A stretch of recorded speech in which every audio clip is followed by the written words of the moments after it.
afternoon. This is a regular City Commission meeting for the City of Largo. Today is Tuesday, September 3rd, 2024. I'd like to call this meeting to order and ask that if you have a cell phone, please turn it to silent or off so that we don't have any interruptions. I believe we're having an invocation that's going to be via Zoom. Is that correct? He's not on it yet. He's not on it yet. We'll see if Commissioner Johnson's ready for an invocation. I'm always ready. It's 6:01, so we'll move on with an invocation, and then if you could please remain standing for the Pledge of Allegiance. Father God, I just thank you for this time we can gather together here as a community to discuss the issues that are in front of us, Lord. We ask your wisdom to fall upon this body. We thank you for the men and women who are here serving this community, Lord God, and also our citizens that have come out to speak on the different issues. We just ask that you would bless this time. In Jesus' name we pray. Amen. Amen. Amen. I pledge allegiance to the flag of the United States of America and to the republic for which it stands, one nation, under God, indivisible, with liberty and justice for all. Thank you, Commissioner, and we'll get in touch with Father Roberts and make sure that he's on the next agenda, hopefully, for an invocation. The first item on the agenda this evening is citizens' comment. If you'd like to speak about something on the agenda outside of the consent docket, please wait until the item comes up. Do we have any cards this evening? Yes, our first speaker is Matt Cabot.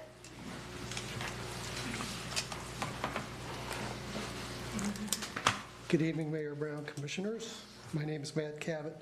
I live in the Middle Creek subdivision just east of Fire Station number 40 of Whitney Road. Thank you for the opportunity to address this meeting. I have concerns about there's paving on 58th Street. I don't know if anybody lives in that area, between Whitney Road and Roosevelt. 58th Street North is split in between the county and the north end from the fire station and runs about a quarter of a mile. Largo's portion runs south of Roosevelt Boulevard about a half a mile. The county just finished paving the 58th Street from the fire station number 40 for their portion of the road. The county is currently installing a culvert at 164th Avenue North. The other approximately half mile heading south towards Roosevelt belongs to the city of Largo. This half mile is riddled with uneven pavement, protruding manhole covers, bumps, dips, and approximately 34 patches and a few new potholes. In the city of Largo portion of 58th Street, 50 new housing units have been built in 3 developments over 3+ years. I estimate that these new homes bring in about $60,000 in revenue each year for the city of Largo. The city has all these new housing units and new residents and additional revenue. Along with these residents, there's a new 7-Eleven at the corner of 58th and Roosevelt Boulevard, and next door to that is a busy bar and grill, a JR Sports Bar and Grill. This area also is an employment center with Tech Data, Empath Health, Team Viewer, Telequote Insurance, and many other employers using 58th Street as an ingress and egress. It would be great if we could show our community pride and fix this infrastructure problem. Looking back on our neighborhood annexation, in my neighborhood of Middle Creek in 2004 by the city of Largo, when we were annexed, the city paved our community roads and created Datsko Park, which I really love, and thank you for that. It was like, welcome to the city of Largo. I really expect the city to treat our new residents and businesses in the same spirit. I encourage you to take a drive along 58th Street North and see for yourself. Please repave 58th Street North. Thank you for your time. Thank you, Mr. Cabot. We'll look into where it is on the schedule and we'll get in touch with you. Thank you. I did talk with your building department, and they said it was on some agenda for like 3 years from now. But it's really, really past overdue. It's one of the worst pieces of roads I've ever driven on. We'll take a look. Appreciate it. Thank you very much, sir. Our next speaker is Greg Gardner, who's speaking for Michael Montecolo, Kim Bramer, and Heather Hamsa.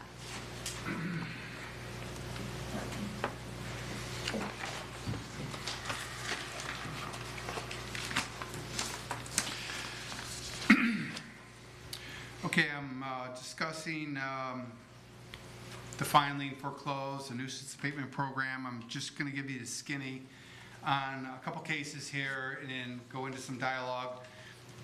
All these hearings are transcribed. I paid for them at great expense. I'm not fudging at all. Okay, it is, but it's a skinny version. Case 4912, 2660 Adrian Avenue. The city went back 5 years on the code violation, inoperable vehicles. The violation was remedied on the very day of the second code hearing. In 2021, the city sought to foreclose and collect 5 years of daily code fines and double dip by adding another code violation on another property Robert Hallgren sold 6 years ago and then had resold between that time. The city wanted face value of the crude liens in excess of $700 grand. As litigation dragged out and the fine amount came back down to about $220 grand, then the city decided to stop lying and signed an affidavit stating that Hallgren only owed $1,300 a year into litigation. Hallgren tried to pay the fine in person, but Reed Bergeron refused the check, said take the money to Matt Widener. His attorney, Hillard, drove to Matt Widener's office to pay the certified funds. Widener refused to accept the check. Hallgren was forced to go before Judge Tom Ramsberger, who ruled in the city's favor, including attorney's fees. The total amount came to $9,700. Hallgren promptly paid to stop imminent foreclosure. Hallgren appealed. The appeals court affirmed Judge Ramsberger's sham judgment and awarded more attorney fees. The city requested $32,500 more from Hallgren for these appeals attorney fees, 7 times what is reasonable. Cross-examination denied, due process denied. Attorney Hillard also sanctioned $2 grand for just doing his job, defending this case. The reason for the sanctions on Attorney Ben Hillard: excessive constitutional claims and dilatory tactics. The city foreclosed on Hallgren's house a second time to collect. The foreclosure action is mysteriously canceled 2 weeks prior to the sale, then magically turned down 3 days before the sale. Hallgren was forced to file bankruptcy at the 11th hour. Foreclosure was stopped. Rob's second house was the house next door, case 4912, address 2746. The city sought to foreclose, claiming Hallgren owed over $200 grand in code fines. The city didn't want interference, gave me 2 $500 fines for fixing up the house while Hallgren was half dead from COVID. The city made compliance unattainable by design, just like all the other cases. Attorney Widener lied to the courts and said Hallgren did nothing and the house was a safety hazard, and it was not. The house sold at auction for $65 grand. The appeals court affirmed the corrupt trial court decision, where there was no due process, and awarded $27,000 in attorney fees, plus $28,000 in sanctions. John knows about this. So the defendant's attorney was sanctioned 14 grand, and Hallgren was sanctioned 14 grand. That went into bankruptcy, and you know sanctions are very rare. I mean, or anyone, okay?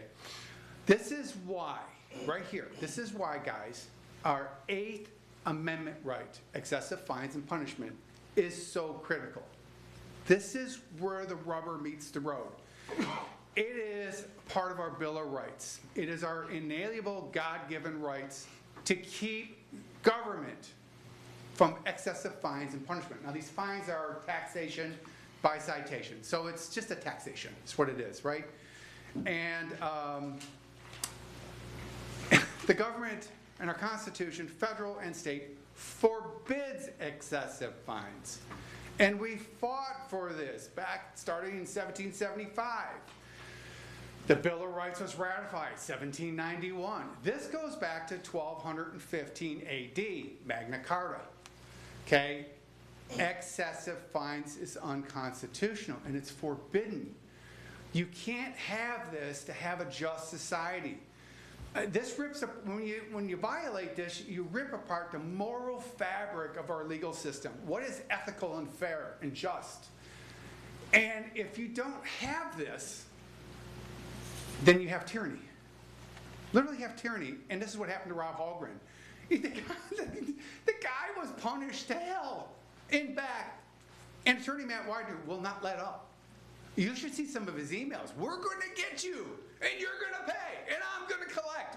That's almost verbatim quote. He's just not going to let up. His attorney is a really outstanding attorney. The point of it is you guys have to decide about your oath. And when you took this seat, you raised your right hand, I solemnly swear to uphold the Constitution. And here we are in the 8th Amendment. Will you uphold this Constitution? Will you uphold our 8th Amendment rights, which is sacred to us? Will you? Or will you be a Arnold Benedict and defect to the other side? I don't know. But this is where the rubber meets the road. This is really critical what happened to Rob Hallgren. And I can't finish writing the story until I know really where your oath is and where your loyalty is. Is it to this community that you swore to serve and uphold our Constitution? Thank you very much. Thank you. Our next speaker is Barry Byland.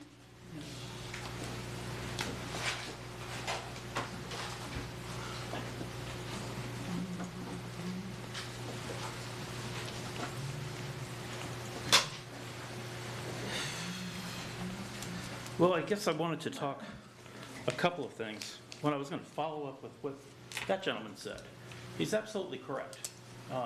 Actually, the recent decision by the Supreme Court, it's called the Chevron decision, came down also that said that any unelected official is not, you cannot just arbitrarily make fines and rules. They have to be from elected people.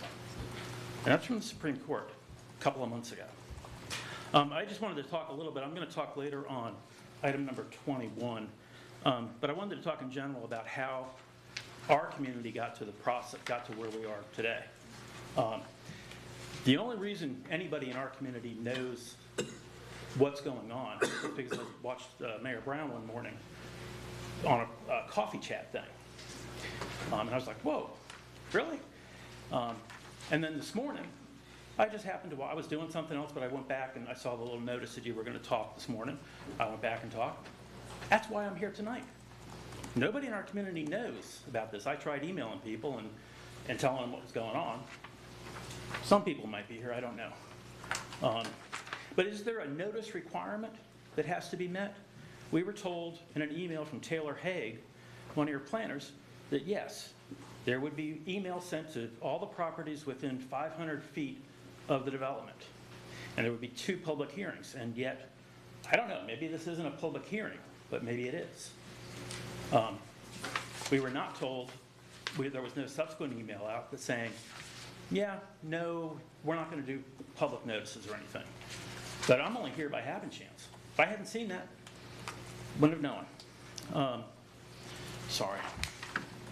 I can't say anything these days. Is the code book for Largo, is it complete? Is it everything that you see in there is what somebody would need to develop a property, build a house? Yes? No? There's no response. Okay. Well, apparently it's not. Apparently you have to go to some other document that is developed by some other entity called Pinellas Forward or Forward Pinellas, which I don't even know if it's a government entity. Its website is a .org, not a .gov. I don't know who these people are. You have 30 seconds. Oh, thank you. I don't do this very often. That's all right. So I don't know what we would have to go to that. How this other development is happening, how they even knew something like this might even be considered. I don't know how they found this out. Because I mean, I bought my house in 2017. Within a couple of months, I met with the city planner to find out what I could do. Man, I couldn't even put columns in front of an overhang that goes down because that would be in violation. It would exceed the setback. Thank you, sir. Okay. And generally, we don't answer questions while you're talking because we'd eat up your time. But you know, essentially, if you want to build a house, you have to follow our community development code, which is a set of rules, and the Florida Building Code. That's really the overlying is. And I think that's true. But that's just to answer your question. We can't continue to have a conversation. Appreciate it. At least not here. Thank you. Our next speaker is Gary Smith.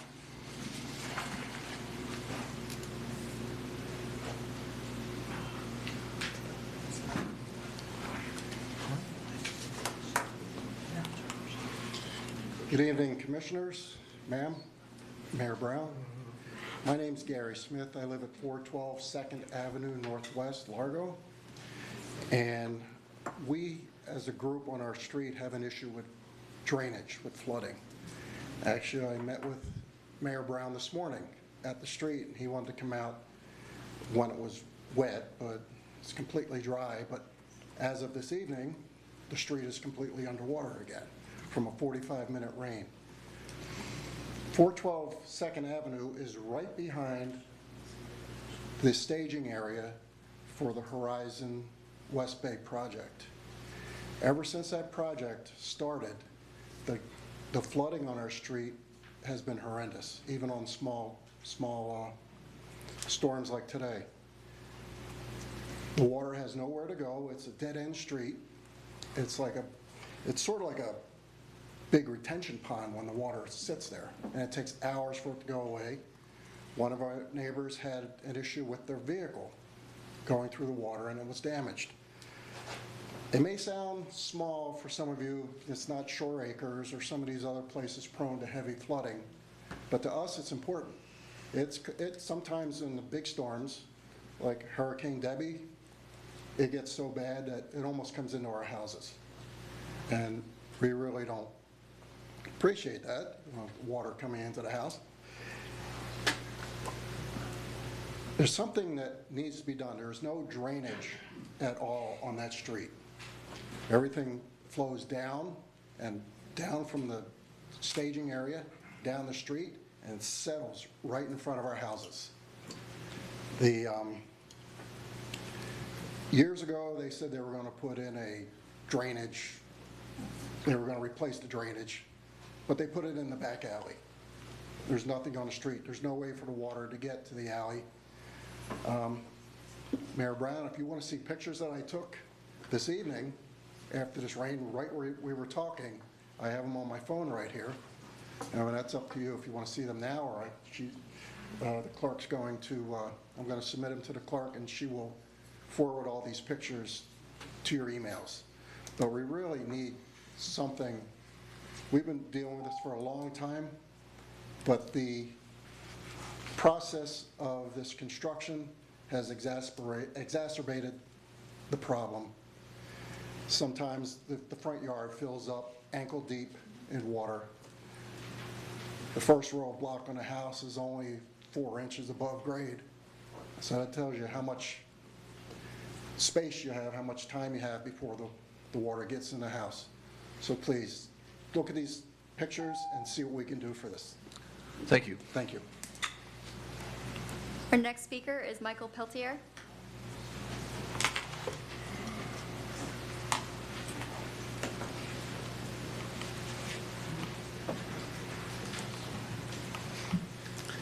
Good evening, greetings and salutations to all. Thank you for allowing me to be here today. My name is Michael Peltier. I'm at 10333 127th Place here in Largo. I want to thank you all for the street project that you all got started in my neighborhood. This 127th Place has been needing street repairs for a long time, and we're finally getting it. It's a mess, but we're looking forward to the future. We know it's going to be a good thing as the time goes on. But in the process of doing this, we came across something.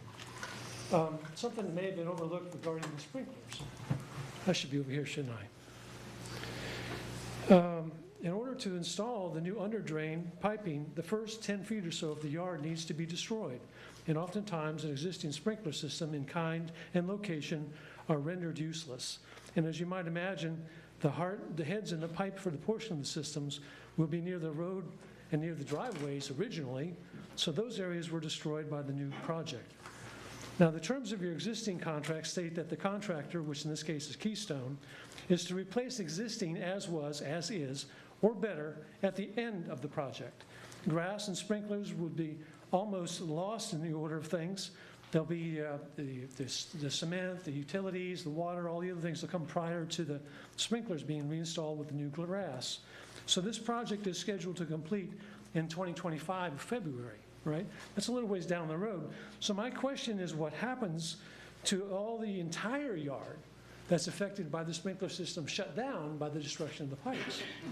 Now, in my discussions with some of the engineers involving that and with Keystone today, they were kind enough to work the problem out for me individually, but it wasn't really clear as to who was being assigned that particular project to take care of it in the future.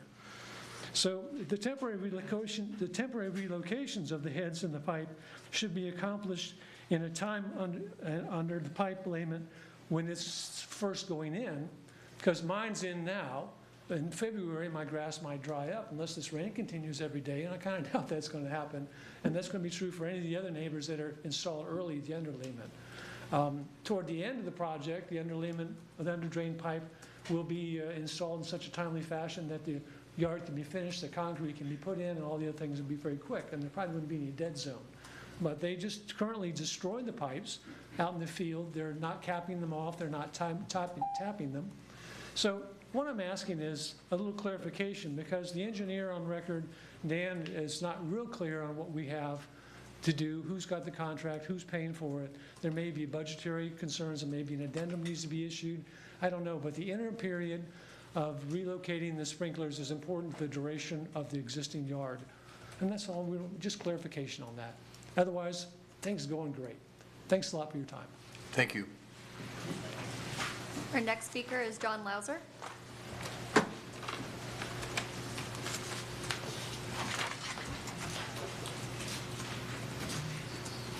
Hey, good evening, guys. John Lauser, 934 DeVille Drive East. Just wanted to talk a little bit more about the stormwater drainage. It seems like it may be an issue. It certainly is an issue in my neighborhood as of recently, and from some of the other community members I've talked to, it is becoming an issue. I've heard rumors that there was extra filtration added to the storm drains. I don't know how accurate that is, but I can tell you that talking with community members in my neighborhood that have been there since the neighborhood began 45, 50 years ago, the only time that our neighborhood is flooded like it did for Debbie was during the no-name storm back in the 70s. And since then, the drains at the end of our street have been installed, and nothing since then has happened. All of a sudden, Tropical Storm Debbie comes, and we came about 3/4 of an inch from having water in our house. We're not in a flood zone. Don't have to pay flood insurance. I do have it now. But it seems like ever since then, all of these afternoon storms are flooding our street. It's gotten bad enough where a couple of vehicles that have been left parked on the street have wound up with water inside the door panels and water inside the floor panels. So I'd be curious I've tried to make a few calls, gotten voicemails. So I'd like to ask what's changed or what's different. It doesn't feel like this is any different August than any other August since I've lived here.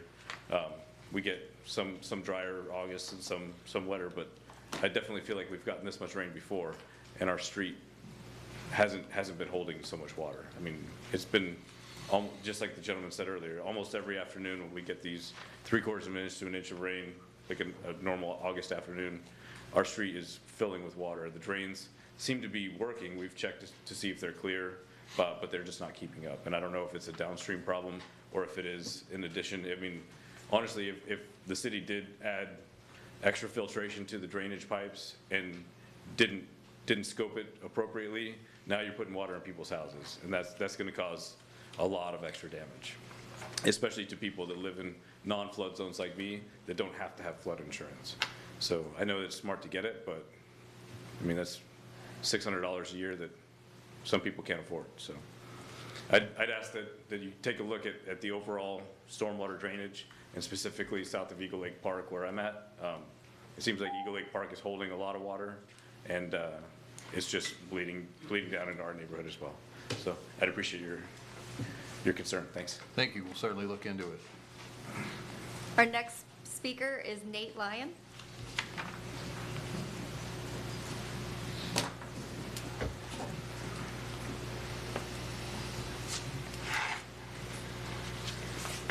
Hello. Thank you for your time. I want to bring to your attention the storm drainage failures on 2nd Avenue Northwest in Largo, right behind the new City Hall construction. Back in 2021, I contacted the city notifying them that every time we have a rainstorm, this street floods with multiple inches of water, which floods into the front and backyards all along this street. There is no stormwater drains on our street, and the city said this is an issue that is well known and that they plan to investigate it. Since then, no changes have been made. Since the construction of the new City Hall, the problem has only worsened. All the rain that falls on the 2 blocks in front of 2nd Avenue Northwest, it collects and drains down into all of our yards. The drainage system is currently in an alley behind the houses, but before it can get there, it has to sit into our yards and pools up multiple inches. I spoke to the construction managers that are working on the new city hall, and they were walking up and down our street. I asked, what are you guys doing? They were looking for the storm drainage system on our street. They couldn't find it because there is none. That baffled them. So while the city invests millions of, tens of millions of dollars right in front of our houses, they're ignoring the lack of stormwater drainage infrastructure right next door to this project. And I would like it to be brought to your attention and plan to be corrected. So thank you for your time. Thank you. Our next speaker is Tommy McGuire. Good afternoon, Council. Afternoon, Mayor Brown. My name is Thomas McGuire. I live at 122 Lake Ave Southeast. Bought the home around 5 years ago through the affordable housing program, and since then it's been great there. All my neighbors there have been fantastic, but just like the last couple of people, there's been an issue of flooding. It's the first time I've ever seen the street flood, and it's the first time any of my neighbors have seen the street flooding. They've been there for, some people have been there for around generations, and at least 5 different individuals who are not in flood zones had their houses flooded, and they had to tear up everything inside their homes as a result of this. And nobody has flood insurance because this has never happened. I've contacted several people from the city about just getting an investigation and being, informed of what's going on.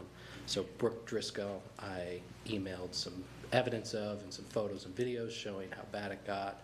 And I was then referred to a Lishiana Zoo who asked me to put in another request about doing another test or something to happen there. And I was really just trying to find out if any sort of investigation was being done and if the city would be informed. I don't want this to continue to happen. My house is raised, so I haven't had flooding, but everyone around me has, and it can only get worse, right? I've seen cars underwater in the street. Multiple cars got towed during Debbie, and multiple cars have broken down during multiple other storms. So it's been going on since before the tropical storm hit, and it's still going now. I haven't heard of anything being done to actually check on it. So, thank you. Thank you. And we certainly are, there's challenging problems around the city with all the rain that we've had, and we're looking at those and developing a plan to manage what we can. I appreciate it. Yeah, I just want to know what's going on and find out what's Absolutely. We'll changed. put some stuff out as well Thank you. for our efforts. We have no further cards. Last card? Thank you. Thank you for all the comments, and we'll follow up on that stuff as well. Next is approval of tonight's agenda. Poll 11, please. Move approval. Second. Have a motion and a second. All in favor say aye. Aye. Any opposed? Motion passes 7-0. Next is consideration of the minutes from the regular meeting of August 20th, 2024. Move approval. Second. Any changes or corrections? All in favor say aye. Aye. Any opposed? Motion passes 7-0. Could I hear the consent docket, please? Item 3, approval of the contract between the Largo Police Department and the Institute of Police Technology and Management for the reimbursable amount of $31,160.98. Item 4, authorization to review the school resource officer agreement with St. Paul's Incorporated for a 12-month period starting August 1st, 2024 and ending July 31st, 2025. Item 5, approval of RFQ-24-Q-798, 800 4th Street Northwest, green space improvements to Land and Water Engineering Science Incorporated for the design services in the amount of $68,938.34. Item 6, authorization to lease holiday lighting displays from Riley's Outdoor LLC, DBA Clark Sales Display, and Holiday Outdoor Decor in the estimated amount of $69,800 in accordance with conditions of the City of St. Petersburg Big Number 8435. Item 7, authorization to approve the lease between the City of Largo and Providence Investment. Item 8, authorization to reward RFQ number 24-Q-798 798, continuing services agreement for general engineering, landscaping, architectural planning, and community development, public works/facility engineering and architecture to Stantec Consulting Services Incorporated. Item 9, authorization to purchase of 2 condensing units and 2 air handling units for the Environmental Services Administration Building through Carrier Enterprises for the estimated amount of $237,300 in accordance with Sourcewell Contract Number 070121-CAR. Item 10, authorization to purchase a 2024 John Deere 6120M tractor with a 60-inch rotary cutting head for the Streets and Stormwater Division in accordance with Florida Sheriff's Contract Number 23-EQU 21.0 in an estimated amount of $297,227. Item 12, award and contract to EJ Ward Incorporated for installation of 2 above-ground replacement fuel tanks at the City of Largo Department of Public Works Fleet Division in the estimated amount of $895,000 in accordance with Sourcewell Contract Number 092920-EJW. Item 13, acceptance of the permanent sanitary sewer easement located at 12760 Indian Rocks Road. Item 14, authorization for emergency spending for Damrosch Street wastewater pipe repair to Roland I&I Solutions in the amount to not exceed $731,672 and an owner contingency of $109,751, totaling an estimate of $841,423. Item 15, authorization to purchase repair services from Stewart and Stevenson, FDDA, LLC, DBA, Florida Detroit Diesel, Allison, to the amount of $77,200. Item 16, authorization to spend an additional $25,000 for the purchase of concrete for sidewalk and stormwater projects. You've heard the consent docket. I'll entertain a motion. I move to approve the consent docket without commission discussion and including staff background provided in the commission packets. Second. I have a motion and a second. All in favor say aye. Aye. Any opposed? Motion passes 7-0. Next is item number 11. Commissioner Holmes. Yes, sir. I'm waiting for the victim. How many servers do we have? Yes, absolutely. So we have 5 production servers that run about 120 different servers throughout the city. We also have 3 servers in our... Wait, back up, Sure. back up. It says here, each year, IT department budgets for replacement certain computer servers, blah, blah, okay? Yes. So this agenda item here, we're going to spend $134,342.39. Got to get the 39 cents in there. What are we buying for that? Absolutely. So these 5 hosts, so they're for our virtualization platform. So out of these 5 hosts, we were able to virtualize about 120 different servers. So we're taking those 5 and upgrading them to the latest technology. The current 5 will move into our disaster recovery strategy, which is currently being built out at ES, as well as our test platform. So we can test new updates, cybersecurity reasons, those kind of things. Did that answer the question, sir? Mostly. What do you do with the old ones now? Like I said, the old ones are going to be put into our disaster recovery strategy. We have some even older ones in that one, and those get recycled. Okay, because see, this is one of the issues that come up. I mean, I've got computers coming out the Yahoo. I mean, I've got PCs at the office, and I got laptops at home, and I've got this little gem from the city at home. And so when we look at this stuff, you know, we're always getting the updates from Microsoft. You're getting all the updates from Apple and stuff like that. So when you read this thing here, you know, I've been reading about all this IT stuff that comes up every year, and it just seems like there's a whole bunch of money going out on this stuff. But when you are accustomed to the stuff that comes in from the manufacturer, I mean, sometimes it gets downright annoying. You know, Microsoft is, well, we got an update for you, you know, so we're going to do this and go away for an hour. You know, so when you read this stuff, I always try to figure out, what are you actually doing with this? It's not like buying a fire truck, which you're not going to get for that money anyway. But I was just curious, you know, what are y'all doing with all this? I mean, how much money are we actually spending a year on upgrading these computer systems? So it's multifaceted. So we have our server systems. We also have our storage systems. I'll take a guess. And so there's, yeah, unfortunately it is like that. So servers get replaced between 3 and 5 years, depending on how they're performing. All right, one last question. Sure. This was, I'm guessing this was 8 years ago. Environmental Services got in a new computer system, and this was supposed to be the end-all to get all this equipment done. And I remember I was sitting in one of the workrooms out there and had this big chart up there. And that this thing was doing all these marvelous things for the sewer system and for the garbage trucks and everything else. Do we still have that? Absolutely, we do. Oh, we In still fact, have the platform we're moving over, now, I don't know it's that exact system. I believe that might be Wonder where God, we're I talking hope about. not. But we are going to be moving that to that more robust platform because we have since connected many of those critical systems at the plant to our DR strategy, our disaster recovery strategy. Last question, do we incorporate AI into any of this stuff? No, we do not. We do not. Not at this point. Except for the city commission. Sure. Okay, I have no other questions. What's the, since we're talking about it, I think you mentioned it, what's the replacement schedule? So these are going to be brand-new 5 hosts that really manage all of our data, right? Well, they manage all of our server systems. Right, exactly. So data is going to be stored within those storage platforms. All of our server systems? Yes, And absolutely. so how, 3 to 5 years, is that generally when we're replacing them? Absolutely. And we're going to we do performance metrics to make sure that that's living up to that speed. Cool. You know what I mean? So. Thank you. Yeah, there was another thing about, there used to be the saying, when you're buying this high-tech stuff, by the time you install it, it's obsolete. Is that still true? I don't believe that's true within this scale. Absolutely not. These Okay. will last 5 years, no I'll problem. take your word for it. Okay.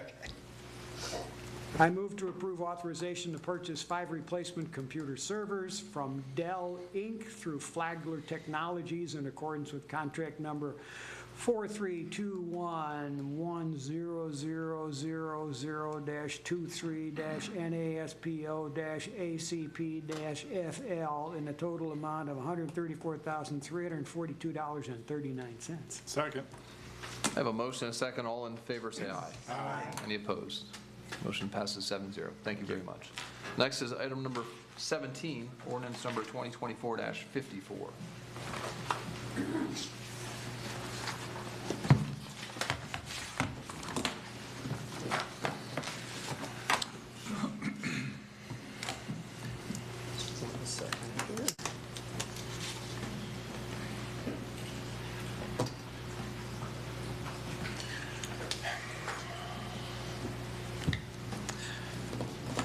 Right. Good evening, Mayor and Commission. This item, ordinance 2024-54, establishes a property tax rate for the city of Largo of 5.5200 mils, which is an increase of 6.36% over the rolled back rate of 5.1897. So to talk through our property tax process timeline, the city manager's proposed budget was released on July 1st, and the proposed budget recommended maintaining the current tax rate of 5.5200 mils. We held a meeting on July 16th, that city commission meeting, where a maximum millage rate approval was to be advertised on trim notices, and that rate was 6.0335. As a reminder, at that time, that rate that we send to the property appraiser's office is the highest rate we could levy. We can levy something lower than that, but not higher. So that is the rate that was sent to the property appraiser's office to include on trim notices that they mailed this month.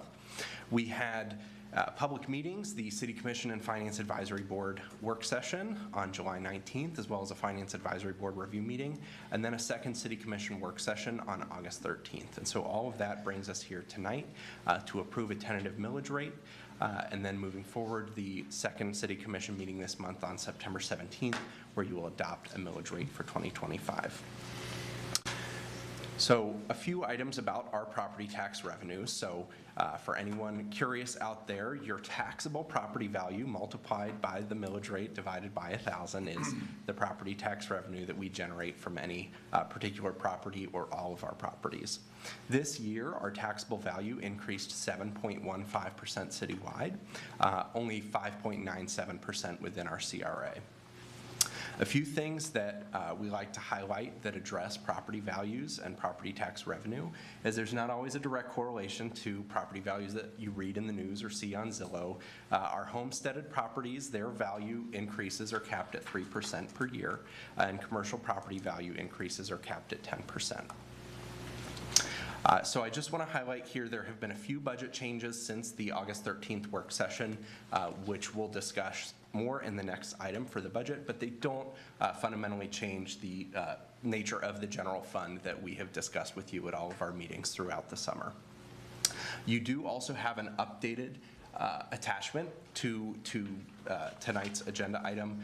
We needed to make a correction, so it reflects this updated millage rate impact on the fund balance. So we just want to highlight for the organization and our financial planning what this millage rate means. So as you can see, the proposed rate of 5.5200 helps us maintain a fund balance within a comfortable range, above our minimum of 10%, below our target of 20%. You can see it is declining slightly. It is at a slightly higher starting place just due to the timing of our estimated second horizon debt repayment next year, but doesn't, again, fundamentally change the revenue and expenditure picture that we've been discussing throughout this budget process. What this means for a resident, and these are slides that we've shared at our previous commission meetings, but we are also mindful, in addition to what the property tax revenue means for our city service delivery, also what it means for our residents paying those taxes. So we have these two example homesteaded properties, one where someone purchased it about 17 years ago, and they've lived in it for a while, and again, they've had that home. Excuse me, Will? Yes. Did you mention slides? Oh, were they not Yeah, I was waiting for sharing? someone to ask. Okay. No, they're not showing. Apologize. I wonder if Preston or Hey, Preston, wake up. They gotta come. oh, sorry, I missed a button here. There we go. That was my fault. I apologize. So let me just back up a minute. Very interesting. Thank you for stopping me, because this presentation, visuals help when we're going through property taxes. So this is just the visual highlighting that timeline we've had over the summer of our property tax process. And again, those property tax factors that I mentioned just a minute ago. So this attachment that the commission was provided is also mirrored up here, and that proposed property tax rate of 5.5200, you can see the additional property tax revenue it generates and what that resulting general fund balance looks like, starting there around 17% and declining to about 16.6%. So as I was mentioning, and again, thank you, Vice Mayor Gerard, for stopping me, we've got this visual to help paint the picture of what this might look like for two different residents who have owned their home for a while or more recently purchased. You can see the taxable value and the city taxes and what that change is year to year. So for these two sample properties, you could see that maintaining the current rate of 5.5200 would result in an additional $26 a year for one property and additional $34 a year for another property. We're also always mindful that it's not just property taxes that residents pay, and so we've had this discussion throughout our budget work sessions as well as those meetings where we've been discussing the utility rates that were previously adopted by the City Commission. So we just like to share what that combined impact is, and we're always considering that in the development of our recommendations in the proposed budget.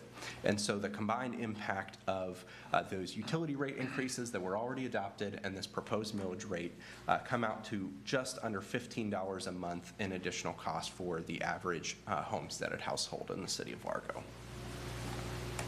Finally, to zoom out with some broader context around our millage rate, you can see here our history of millage rates has remained steady or declined since about 2018.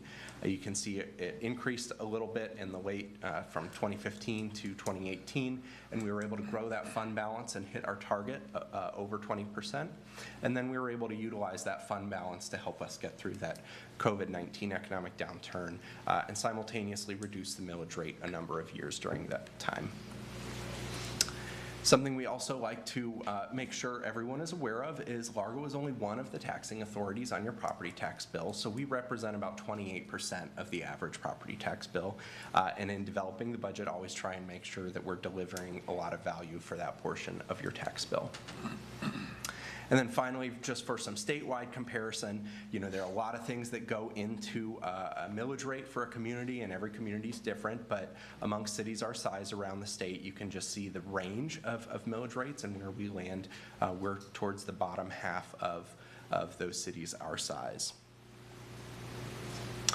So with all this context and our previous discussions, we have the chart here of the votes that are required to adopt various millage rates. So the 5.5200 millage rate that is proposed would require a supermajority or a 5 out of 7 vote of the City Commission to adopt. And you can also see the range of other potential millages and what type of vote it would require to adopt those. Based on the City Commission's discussion at the August work session, there seemed to be consensus to move forward with that 5.5200 rate, so that is what is prepared in the ordinance tonight. And with that, staff's available for any questions. Ordinance number 2024-54, an ordinance of the City of Largo, Florida, establishing the property tax rate for the City of Largo for the fiscal year commencing October 1, 2024 and ending September 30th, 2025 at 5.5200 mils, an increase of 6.36% over a rollback rate of 5.1897 mils, providing an effective date. Thank you. Do we have any cards on this? We do. Michael Ballard. Right there, please. You have 3 minutes, sir. So, hello everyone, my name is Michael Ballard. I live at 8262 Forest Circle, Seminole. Thank you, Mr. Mayor and Commission members, for allowing me to be here tonight and speaking on this item. Specifically, I wanted to start off by recognizing all your involvement to the community, all your volunteering involvement. When I was doing research on everyone here on the table, I recognized all your involvement to supporting the communities, representing people, and that's really a huge part of being representative in the community. And specifically, when it comes to, I was really impressed with your volunteering and engagement to many programs in Pinellas County. As a former SGA member and active St. Petersburg public policy student, we learned the key points of creative networking can be a powerful engagement tool, and to never underestimate a well-designed budget. After all, the art of budgeting is one of the most important but least understood aspects of government. I know that there may be some headway and reaction in the Florida House, specifically with pass and place limitations on property tax increases, in addition to proposals to entirely eliminate property tax. As stated before, property taxes is one of the biggest control ways to establish finances and ensure that services are delivered smoothly. I can see from the perspective of the importance of establishing this new millage rate, and my stance on the matter is in support of this aspect, specifically to help bring in talent and influential workers to be able to work and be closer to the City of Largo. From a report from the City of Largo Community Development on December 12th by the Partners of Economic Solutions Department, many of those employed by the City of Largo have difficulties finding housing in the community and often have to commute from other areas. In addition, the Data USA, specifically the median household income, has increased by 10.4% from 2021 to 2022. But at the same time, the property value for homes in the same community has rose by 28%, specifically as values for homes continue to rise up, and mainly due to a supply and demand aspect. As there's less land available now, I can see why it's important to make sure that revenues are supplied to ensure maintenance, to keep workers at least be closer to the communities that they work in, because after all, it is vital to have a sufficient, specifically, you want to have people that represent your community if they are providing those services.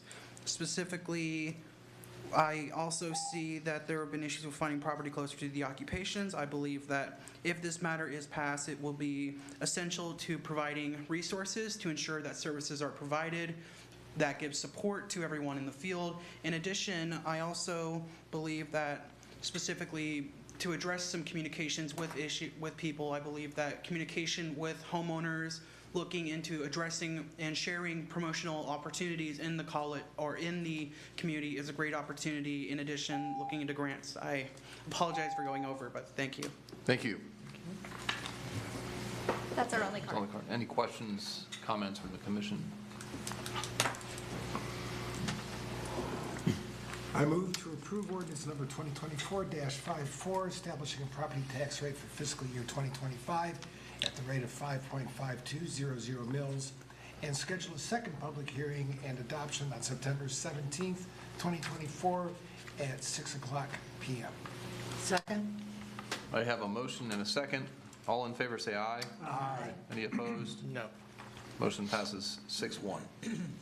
Next is the resolution number 2405, adopting the tentative budget for fiscal year 2025. I'll make sure to cast the slides at the beginning this time. All right. So as a companion to the previous item, Resolution 2405 adopts a tentative budget for fiscal year 2025.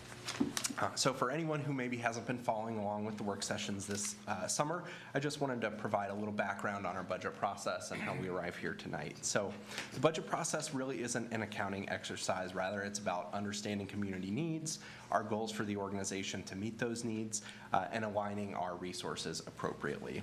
It begins way back in the winter. It's nearly a year-round process with that goal-setting piece that I mentioned. We analyze budget trends, spending patterns, develop budget proposals to try and address new and emerging needs, and work collaboratively across departments to facilitate the development and then prioritization of resources across the entire city. So some of those priorities that we discussed early on in the budget process included activating our downtown, sustainability and resilience, affordable housing, investing in our team members within the organization and our capacity to deliver services, organizational performance and data analytics, and updating our citywide strategic plan. A variety of things influence how we go about developing the budget each year. This year, slowing revenue growth presented some new limitations. Property tax and sales tax are both very significant revenue sources for us, and both have slowed in growth compared to prior years. They're still projected to grow, but not at the rates that we've seen in the past few years.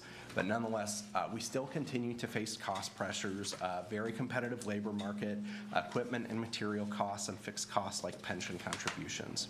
So a key focus in this budget was striking the right balance of maintaining and continuing to support our existing service levels, as well as preserving funding for our capital projects and major investments in our community.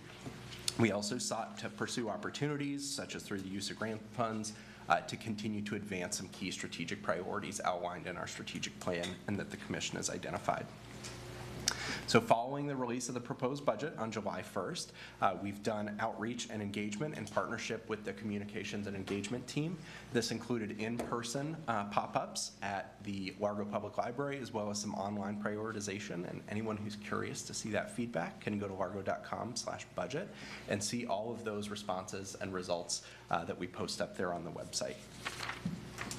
The City Commission and the FAB held that joint work session that I mentioned, and the Finance Advisory Board met to discuss the budget and provide recommendations in late July. Their feedback included supporting the investments in the proposed budget, as well as the proposed millage and utility rates. I would like to thank the Finance Advisory Board members for the time that they put into this process. We really appreciate their input and feedback in helping to develop this and give us their perspective. So finally, after that and throughout the summer, there are changes from the proposed budget. We did highlight these at the August work session and mentioned there would be a few more included in tonight's tentative budget, which we do have highlighted. There are a few adjustments to the non-represented pay plan, some more capital project rebudgets, some revenue adjustments, and a non-financial change just to our budget structure in the IT department. Again, as we highlighted with that attachment, there are no substantial changes to the overall fund projections from what we've discussed at our August work session. So with that, tonight's meeting is the culmination of a very long process of collaboration and communication involving team members, the public, our residents, and you all on the City Commission. We're always guided by our strategic plan, the financial policies, and the Commission's direction that you provide us at work sessions and your annual retreat. So following this meeting tonight, there will be a public advertisement of the tentative budget and tax rate, and then a final public hearing on September 17th, and that will adopt us a budget to begin the next fiscal year on October 1st. With that, staff is available for any questions. Resolution number 2405, a resolution of the City of Largo, Florida, adopting a tentative annual operating and capital improvements budget for the City of Largo for fiscal year commencing October 1st, 2024 and ending September 30th, 2025, providing for an effective date. Thank you. Do we have any cards? We do not. Any questions from the commission? I move to approve resolution number 2405. Second. I have a motion and a second. All in favor say aye. Aye. Any opposed? No. Motion passes 6-1. Thank you. Thank you. Next is ordinance number 2024-35.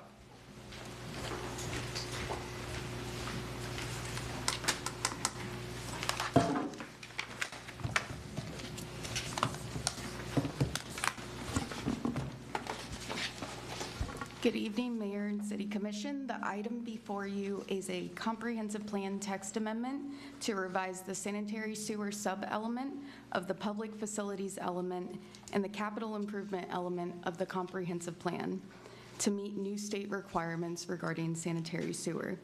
The amendment was approved on first reading by the City Commission on July 2nd, 2024, with a vote of 7-0. After approval, it was transmitted to the state's Department of Commerce and several other reviewing agencies for comment and review. One minor change has been made since first reading. The newly added policy 2.1.9 and the capital improvements element no longer references section 163.3177 4B of the Florida statutes, as that pertains to the designated areas of critical state concern, and the City of Largo is not located in one of these. No other changes have been made since first reading, and staff recommends approval of ordinance number 2024-35. Thank you, and staff are available for questions. Ordinance number 2024-35, an ordinance of the City of Largo, Florida, amending the City of Largo Comprehensive Plan to revise the sanitary sewer supplement of the public facilities element and the capital improvement element as required by state statute to improve water quality, providing for servability, and providing for an effective date. Thank you. Do we have any cards? We do not. Any questions from the commission? I move to adopt ordinance number 2024-35 on second and final reading. Second. I have a motion and a second. All in favor say aye. Aye. Any opposed? Motion passes 7-0. Thank you. Thank you. Next is ordinance number 2024-52.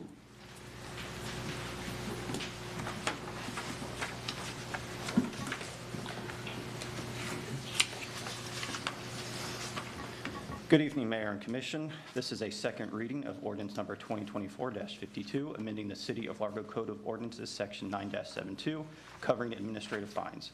At first reading on August 6, 2024, City Commission amended the proposed changes to keep the maximum allowable fine for first-time violations to the current amount of $250 per day. City Commission approved this amended ordinance by a vote of 7-0.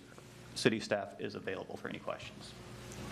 Ordinance number 2024-52, an ordinance of the City of Largo, Florida, amending the City of Largo Code of Ordinances by amending Chapter 9 Code Enforcement, Section 9-72, Administrative Fines, Cost of Repair, liens by increasing the maximum code enforcement fine amounts authorized to be imposed by a code enforcement board and the special magistrate in accordance with Section 162-09 Florida statutes, providing for servability and providing for an effective date.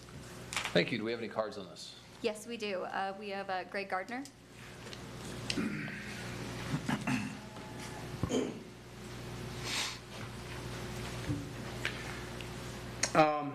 This is an interesting story. Dunedin went down this road, and it was Tom Trask. So Tom Trask is Matt Widener's protege. They're buddies. It was excessive fines, liens, foreclosed, and it didn't go well for them. The big case that went national was Tim Finkins It was $35,000 for tall grass. And it hit national news, and man, did Dunedin get a lot of kickback. I mean, it was a black eye. It was 2 black eyes. And the guy who fought that was Attorney Ben Hillard. He is rock solid attorney. He is a titan, really. But this is when the appeals court worked. Back then it did. And even a case after that in Madeira Beach, appeals court worked, threw this case back, get out of here.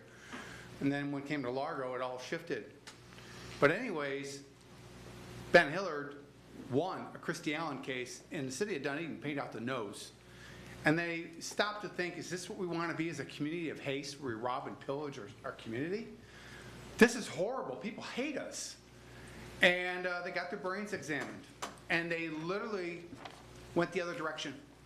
And they threw Tom Trask right out the front door through the plate glass. They couldn't wait to get rid of him, because he took them down a bad road. And from that point, they changed their ordinances and went the other way. 500 is excessive. 200 is excessive. 1,000 is egregious.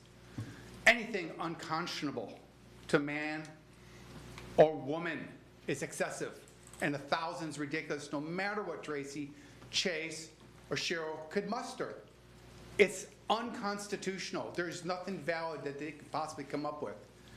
And they made their ordinances changes, went the other direction. The maximum a property could be fined is $3 grand. That's it. It's a stopgap, so that it cannot be abused. If you want to be the community of choice, you have to act like the community of choice, and it can't be a slogan. You have to be a city of social benevolence and kindness and forgiveness and generosity. Like Brenda Kaiser. I'd do it all over again. It was really rewarding, personally. And hopefully the pop team would come help me next time. That's what you need to be if you want to be the community of choice.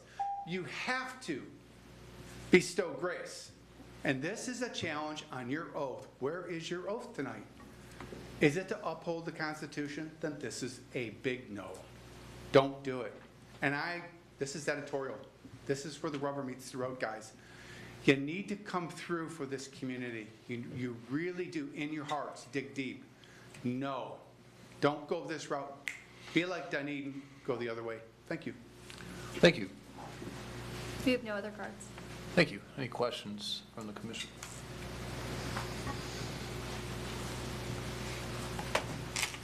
Do we know, I know that we're familiar with that Dunedin case where we looked at our caps, right? So back then, Dunedin got in trouble because I think the biggest reason they got in trouble was because some of the fines were well exceeding the value of the property.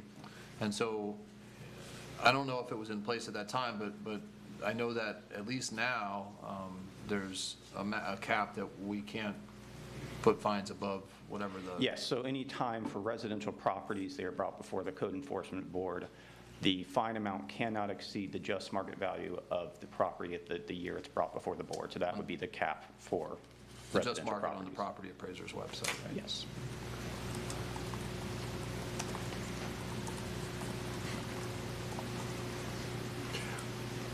I move to adopt amended ordinance number 2024-52 on second and final reading. Second. I have a motion and a second. Any further discussion, questions? All in favor say aye. Aye. Any opposed? No. Who was no? No. No. This motion passes 5-2. Thank you. Next is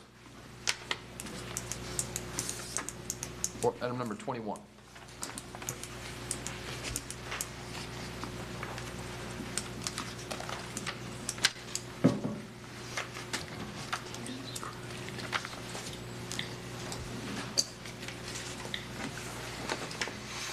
Good evening, Mr. Mayor, members of the City Commission. On May 7th, 2024, staff were authorized by a 6-1 vote by the City Commission to begin negotiating a development agreement between Christopher Jones Architects and the City of Largo for the properties located at 520 and 605 Cleveland Avenue Southwest. Following these negotiations, staff will now present to you tonight the agreement's proposed terms and conditions. Refamiliarizing ourselves with the project site, the subject area is an approximately 0.52 acre portion of land comprised of 2 contiguous parcels located at the intersection of Cleveland Avenue Southwest and 6th Street Southwest. Both of these properties are located in the City Home Character District of the West Bay Drive Community Redevelopment District. Looking at the street view, this is looking from the corner of 520. And here's 605. And in the distance, you see a red single-family home that, as part of the terms of this development agreement, would remain on the property. The base density for the City Home Character District is 15 units per acre. Through the bonus options utilized through the proposed development agreement, that density would go up to 25 units per acre. The standards utilized in order to bring it to this number includes the utilization of optional design standards and the incorporation of a live-work housing component into at least 10% of the project's units, which, as you can see there on the table from the West Bay Drive plan, both give an additional 5 dwelling units per acre for the development. The utilization of this density would result in a proposed 14 total unit residential development, 13 of which would be of newly constructed townhomes, with the single-family home on 605 Cleveland remaining on the property. The complete list of proposed terms are included in your agenda packet, but just going over some highlights. The main focus of this development agreement was to kind of hammer down and better define what a live-work unit is. So starting off, we did incorporate language that the live-work unit shall comprise of essentially a mixed-use development that combines a non-residential use with a residential dwelling unit. In order to create distinct separation between the non-residential and residential portion of the development, and also to maintain the residential characteristics of the neighborhood, the non-residential portion will be limited to a maximum square footage of 500 square feet and provides structural separation from the residential component in the form of a 2-hour firewall. The non-residential component shall also be restricted to only those uses permitted within the City Home Character District. Unlike something like the mixed-use corridor, more fronted on West Bay Drive, the City Home is much less intense in terms of what uses would be permitted in the site. Think something like artist studios, home offices for attorneys, architects, things of that nature. And in order to make sure that the 2 uses remain distinct and that the live-work component fulfills the intent of the plan, because it is providing additional density for the project, neither the residential nor non-residential portion of the live-work units shall be converted to the alternative. So the non-residential shall remain non-residential, residential shall remain as is.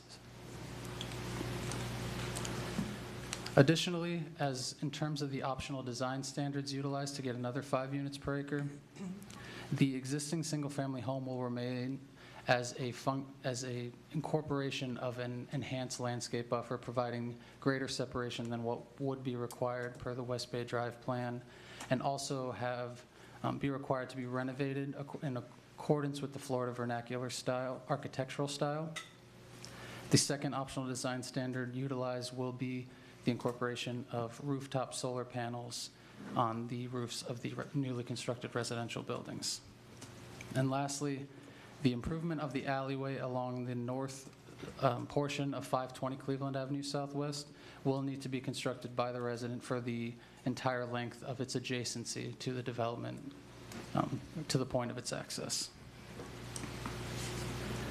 And here we see a conceptual site plan and the layout. You can see that the newly constructed townhome units will be housed in these 5 new residential buildings, with the existing single-family home to remain on the west side of 605 Cleveland Avenue Southwest. And to dig a little deeper into the live-work floor plan, you can see on the far left of your screen the non-residential component of the live-work unit, that open workspace to be utilized by a future tenant, with that darker line on the west side serving as the 2-hour firewall. And you can see that there is an access point to the higher levels of the building, and then the second and third floor plans, both of which will be comprised of the residential portion of each live-work unit. And if you'll note, you'll see it a little bit in greater detail with the elevations, but the residential portion will also have a separate entryway from the non-residential portion. Here you can see the preliminary architectural renderings for 520 Cleveland Avenue Southwest. The left side is the quote-unquote traditional residential building, whereas the right side of your screen serves as what the live-work building would look like. And you see at the bottom there, the two units with their distinct commercial entryways separate from the residential portion, while still seamlessly mending with the architectural style of the residential buildings. And here are preliminary renderings of 605 Cleveland Avenue Southwest. There are no live-work components in these buildings. These would be entirely comprised of residential townhomes. If the proposed terms and conditions of the development agreement are acceptable to the City Commission, staff and the city attorney will formalize a development agreement into a recordable document for consideration by the Planning Board and the City Commission, again, both of those at public hearings. And if that is approved, it will then go to the Planning Division for a full-scale site plan review and be required to obtain a development order prior to construction commencing. That concludes the presentation. Staff is available for any questions. Thank you. Do we have any cards on this? Yes, our first speaker is Barry Byland.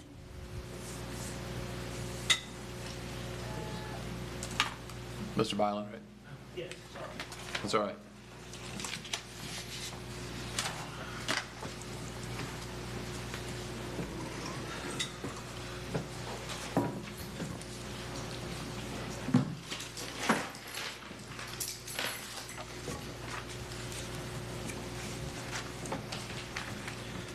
Well, I guess there are two things. Well, there's a whole bunch of things.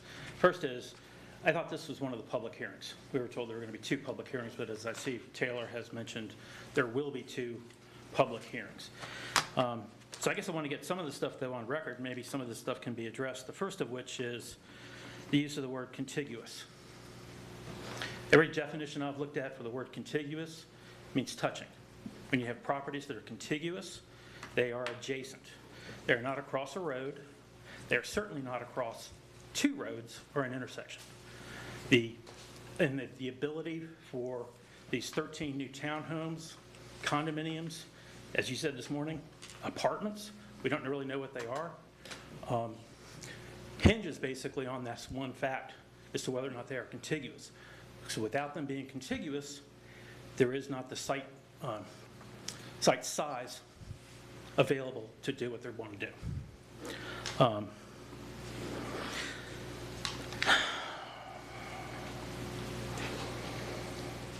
I'd like to know if there's any traffic studies that have been done.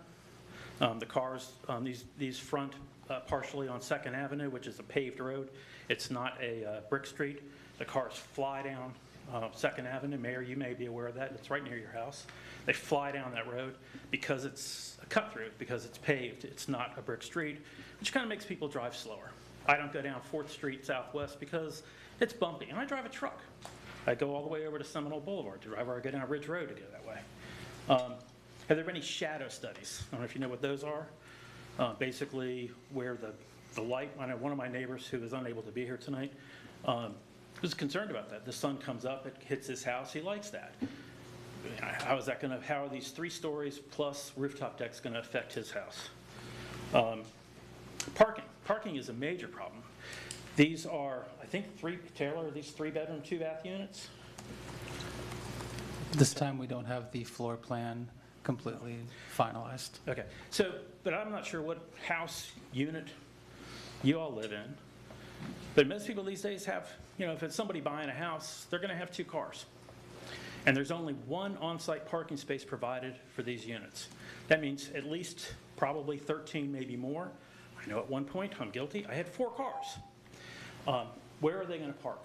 They're going to park off-site. Now, 6th Street Southwest is only parking on the right side, and currently it's only 2 lanes wide. So when you park on one side, If somebody else is coming the other way, they have to wait to go around. 6th Street is a major in and out for the school board. People come in and out there all day long. They fly down 2nd Avenue.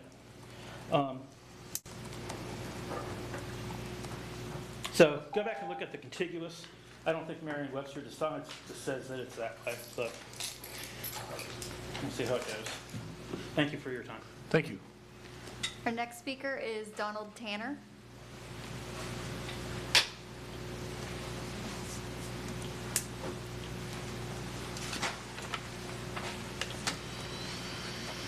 Thank you, Mayor and the City Commission. I am a longtime resident of the Cleveland Avenue. I've lived on that street for 37 years. I've seen the City Hall move from Cleveland Avenue to Highland Avenue. I've seen the police department move from there also. I've seen when this county school administration building was built behind our property. I've seen the traffic going by all these years, and adding more units and increasing the density in that neighborhood, it's going to make it worse. They showed a picture of the church that's on one of the corners.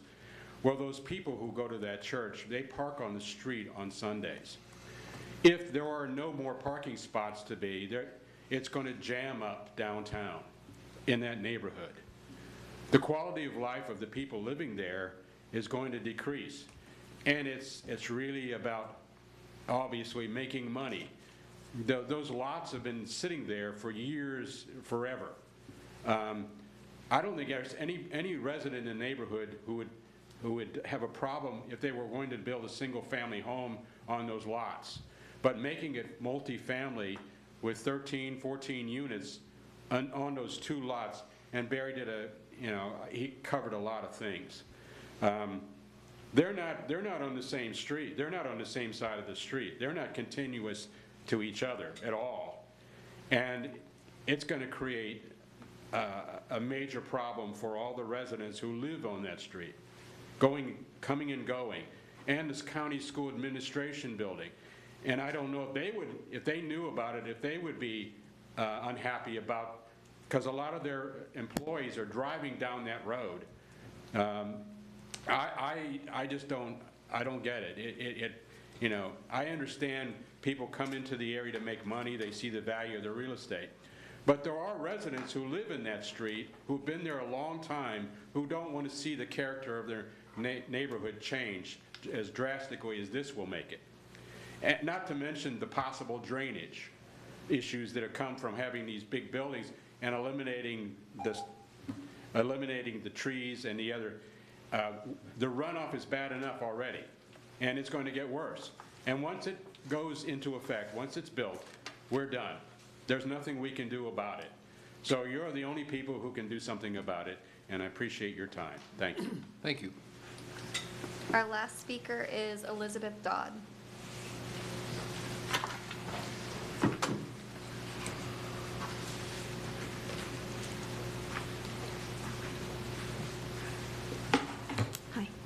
Thank you.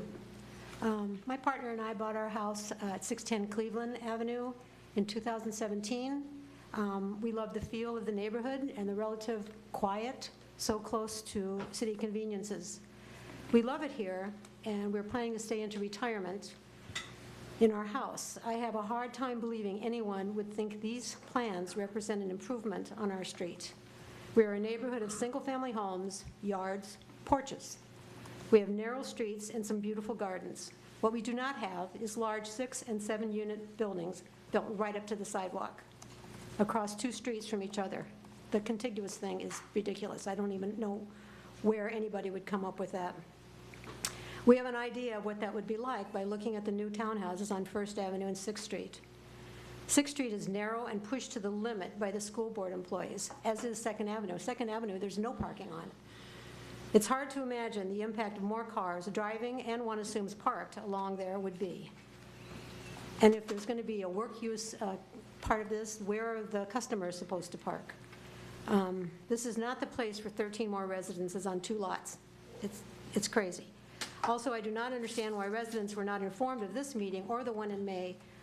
When were we going to be given a chance to weigh in on this? This is our neighborhood. We get to say so. I urge you to say no. Obviously, I'm against it. Thank you. Thank you. You have no further cards. Any questions from the commission? Vice Mayor Gerard. Alan, can you please answer the contiguous question that's come up a few times? Well, I guess I'm not 100% sure of the context of the issue, but contiguity under the state statute provides that right-of-way, like a street, does not prevent contiguity.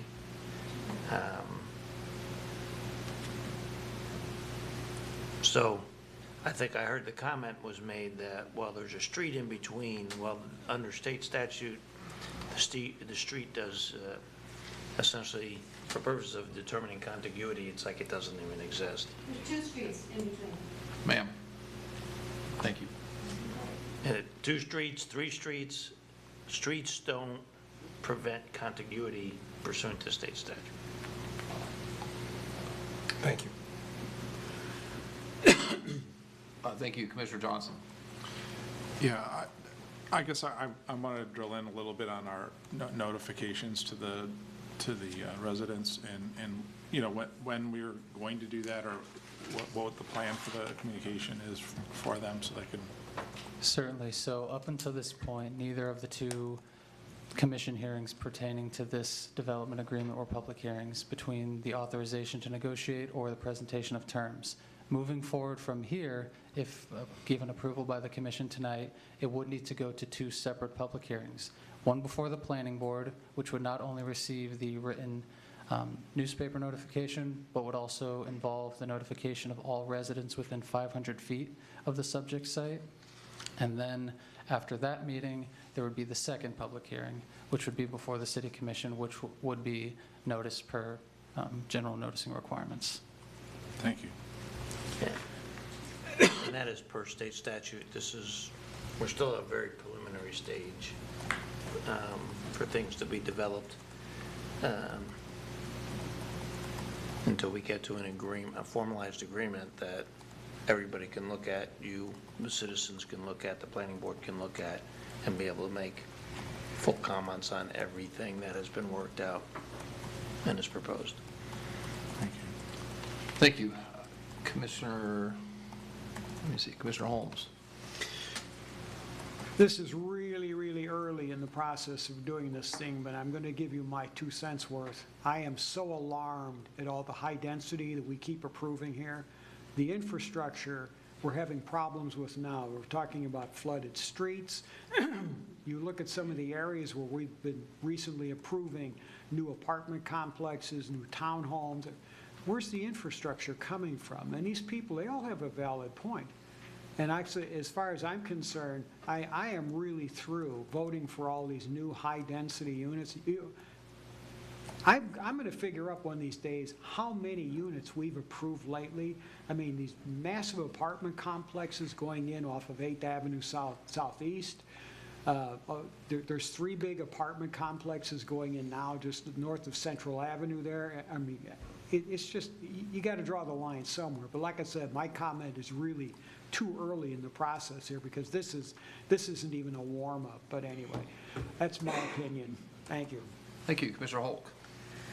So I have to say that I agree with a lot of what Commissioner Holmes just said. I have a really hard time looking at this and agreeing to it.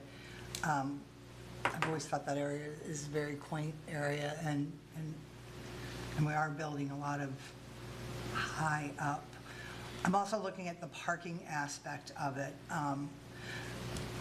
So on these 2 diagrams, you can see it from here, where they're showing the corner to corner, is that the parking for each one of these? So it's like 6 spaces for each unit? It's a total of 13 units, correct? It'll be a total, for the newly constructed townhomes, yes. It will be 13 new units plus the existing single-family home, which will keep its driveway to accommodate its parking. Okay, but So, but these are six parking places for each one, correct?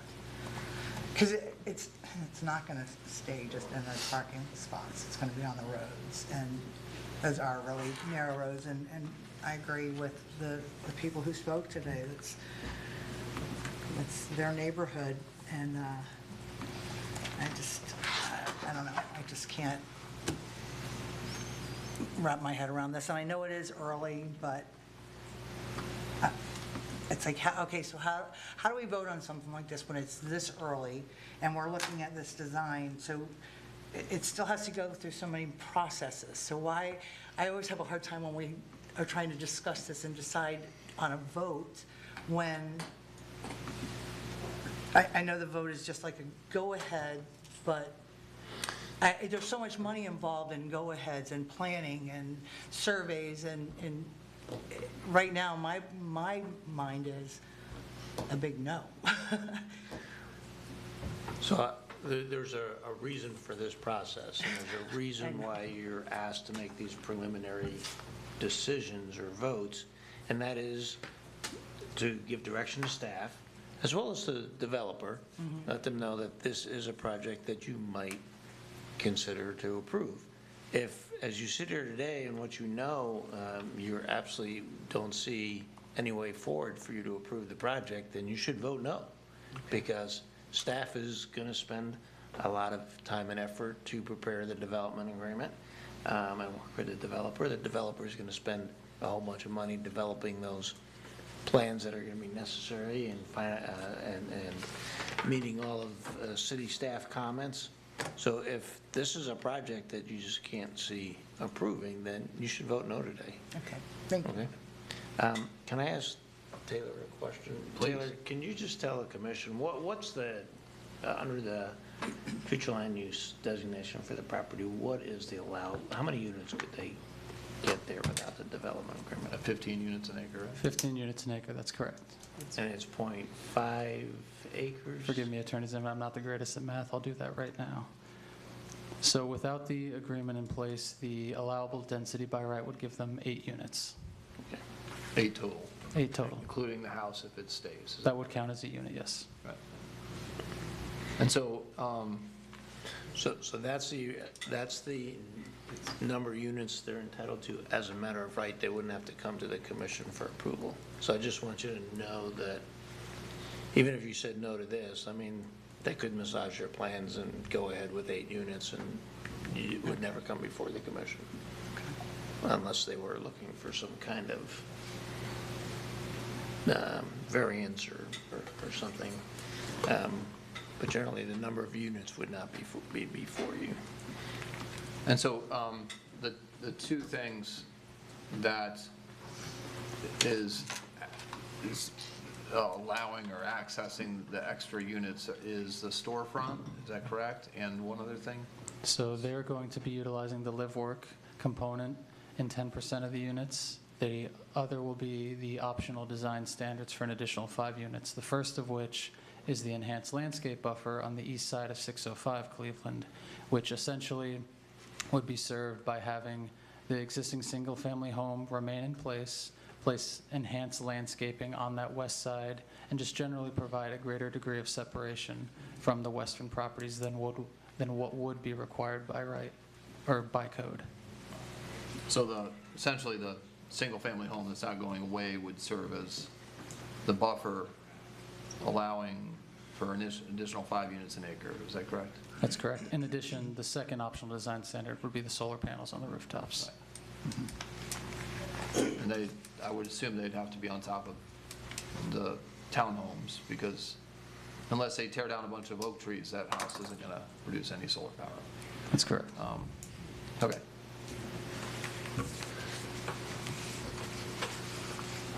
But, I mean, everybody here knows I live right near there, and I've also been involved since before I was elected in the plan for West Bay Drive. I think it was developed before I was on a Parks and Recreation Board or something. But since I lived there, I was paying attention to it. So I'm pretty innately familiar with the West Bay Drive plan, and the fact that The higher density areas are closer to West Bay Drive, and then it kind of tapers down into City Home and I forget the names of all the other ones, but they're there's higher density on purpose in that activity center, and they're focused out towards West Bay Drive, which is why we have townhomes on First and West Bay there. And I think that there's been a long process to foster that.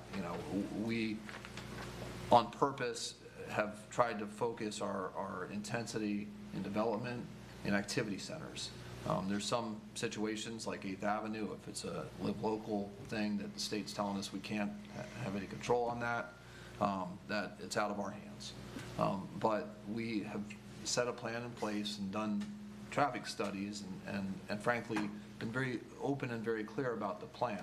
Now, this is taking some options to go from 15 units an acre, 8 units up to 14 units, and I think that's a good discussion for us to have. Is that the right amount? Do we think it's good enough good for our community to give them credit for both of those things? I think the buffer is a little bit of a stretch personally, but for both of those things to afford those extra units, that's what we're talking about here. Right now, they could build 4 units, townhomes, four stories on one of those lots by right, I would think, if your math is right, and then another 3 on the one where the home's going to stay.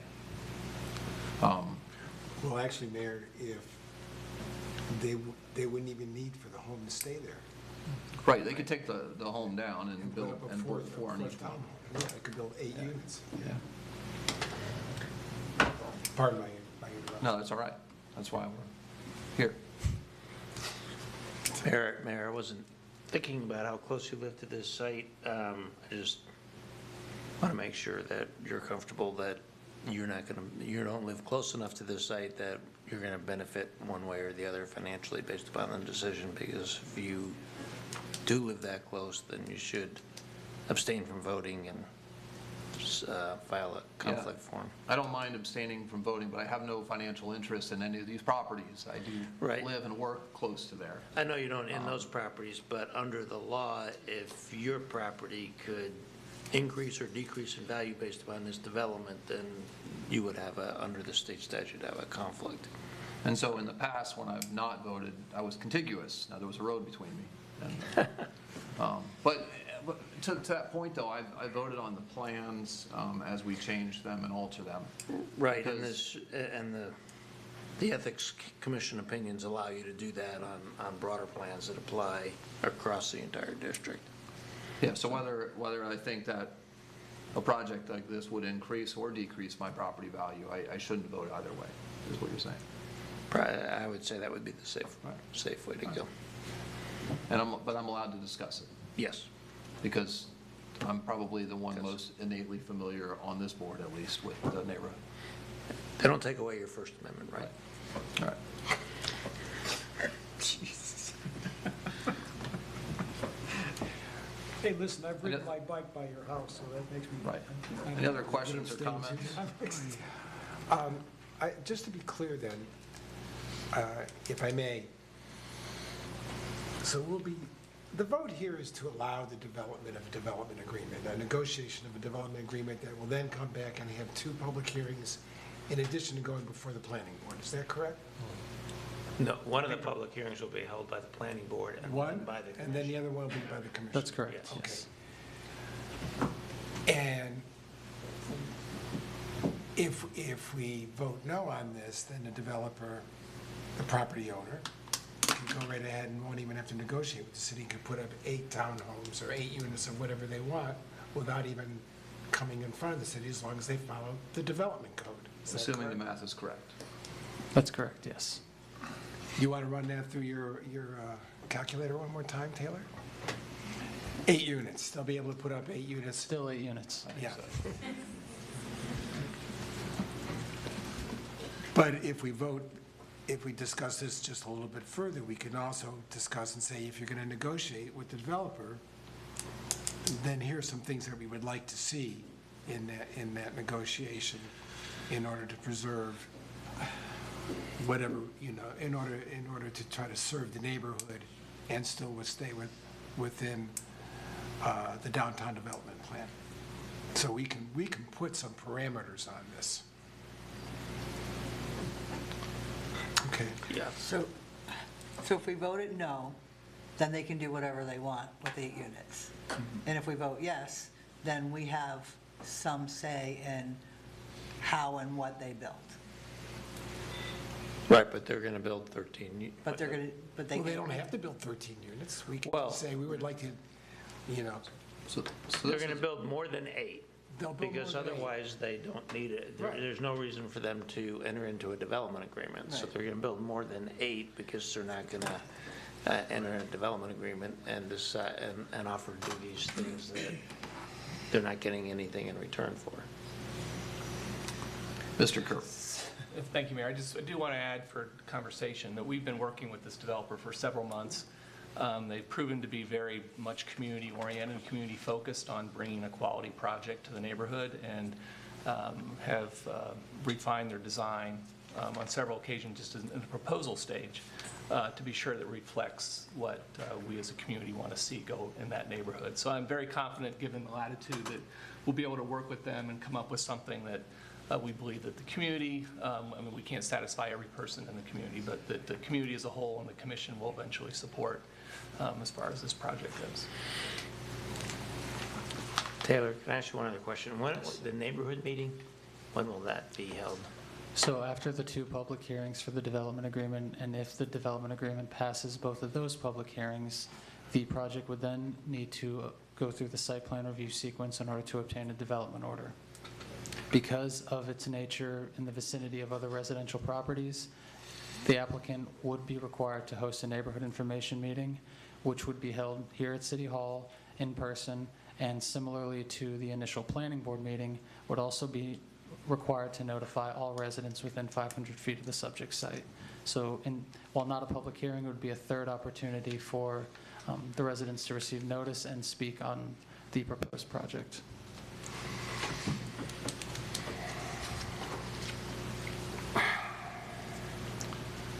Nick, questions, comments? I move to approve the proposed terms and conditions for a development agreement, DA 24-002, between Christopher Jones Architecture and the City of Largo for the properties located at 520 and 605 Cleveland Avenue Southwest, and authorize the city attorney to formalize the development agreement into a recordable document. Second.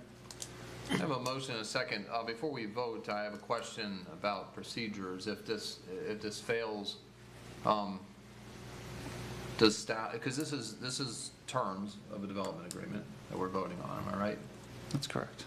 And so we authorize staff to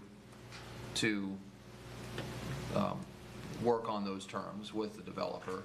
And if it fails, we weren't happy with the terms. So does that just send the city team back to work with the developer to bring potentially another development agreement, A, or B, they go and build what they can by right? Are those 2 options that are likely, or would there have to be new authorization for a development agreement? Alan, I think I would ask the same question. If we were to fail here, would we just go back to renegotiate and have to get new authorization? We wouldn't need new authorization, but if staff went back and tweaked the terms with the developer, we'd have to come back again with those terms for commission approval.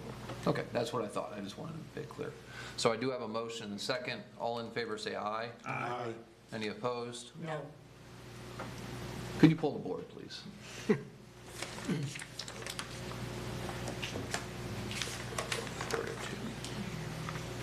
All right. Commissioner Holmes. No. Vice Mayor Gerard. Yes.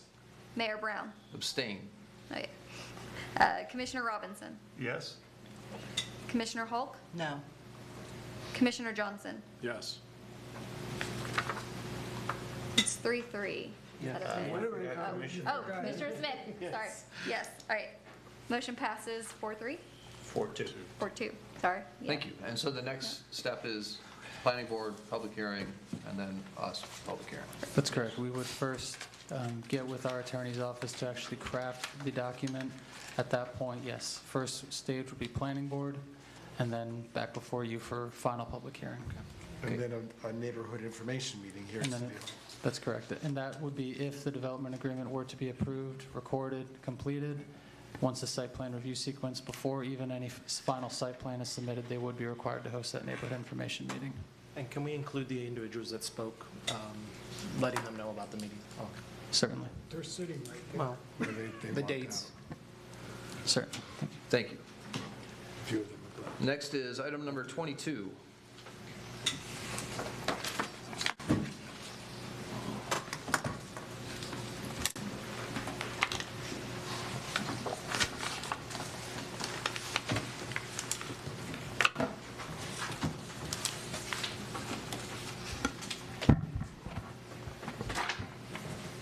Good evening, Mayor and Commission. Before you this evening for your consideration is a collective bargaining agreement with the Pinellas County Professional Firefighters, IAFF, Local 4966, 3-year term beginning October 1st, 2024. The current collective bargaining agreement with the IAFF expires on September 30th, 2024. Back in May of this year, we began negotiations with the fire union, and on July 25th, the city and the IAFF bargaining teams reached a tentative agreement on a proposed 3-year beginning October 1st, 2024, and expiring on September 30th, 2027. The contract was ratified by the union on August 3rd, 2024. Overwhelmingly, 95% of those voting did say yes and did approve the contract as it stood. A key piece of negotiations for both parties was to attract and retain team members while remaining competitive in our regional market. The proposed CBA contains a new pay plan that transitions from benchmarks to a step plan that provides for annual salary adjustments to prevent compression. The step plan will allow for transparent and predictive movements through the pay plan based on a team member's years of service in their position.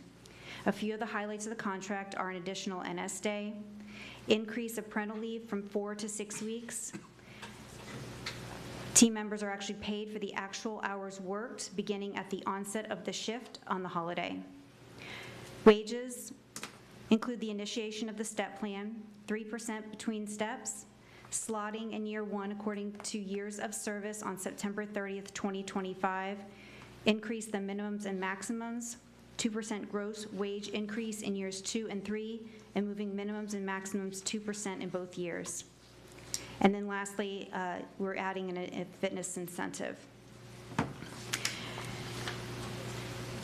I'd like to take this opportunity to thank the union leadership. With us this evening is the IAFF local president, Mike Stone, Lieutenant Andrew Dixon, and Lieutenant Alana Morris.